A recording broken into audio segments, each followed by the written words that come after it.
Erinevate valude üheks võimalikuks leevendamise ja ravimise viisiks on manuaalteraapia.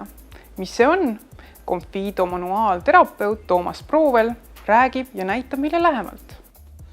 Tere! Mina olen Marilin. Väga meeldiv.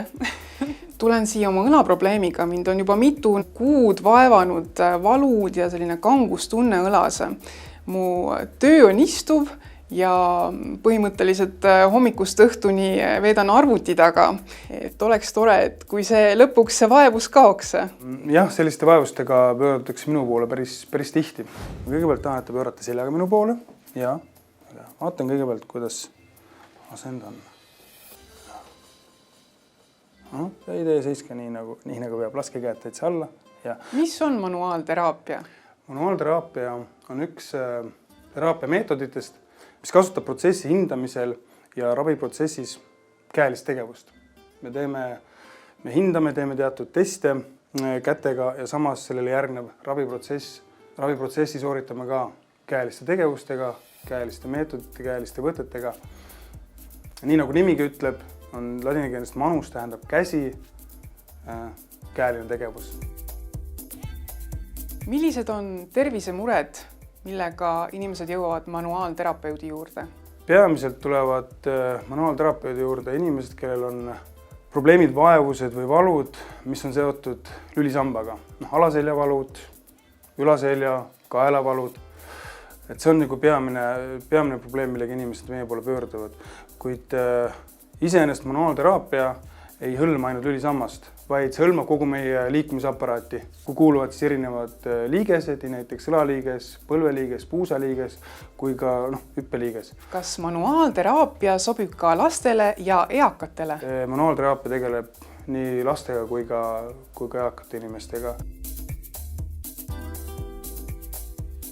Kas manuaalteraapias peab käima mitu korda?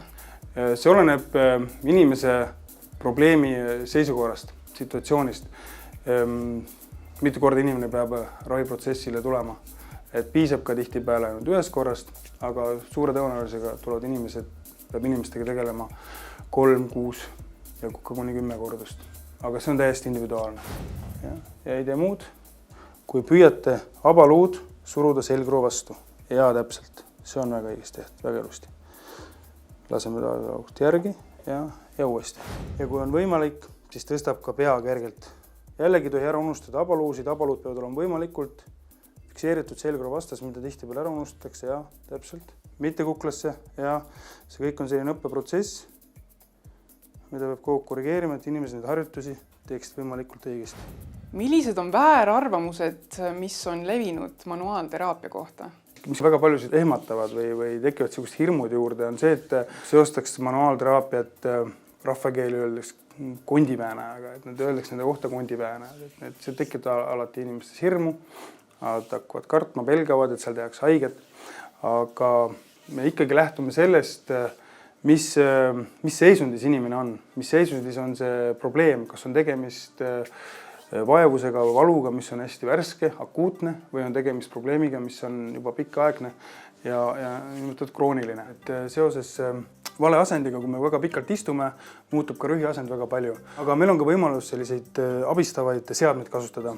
Me saame väga kiirelt selle seadmega mõõta lülisamba asendit ja ka lülisamba üksikute lülide asendit.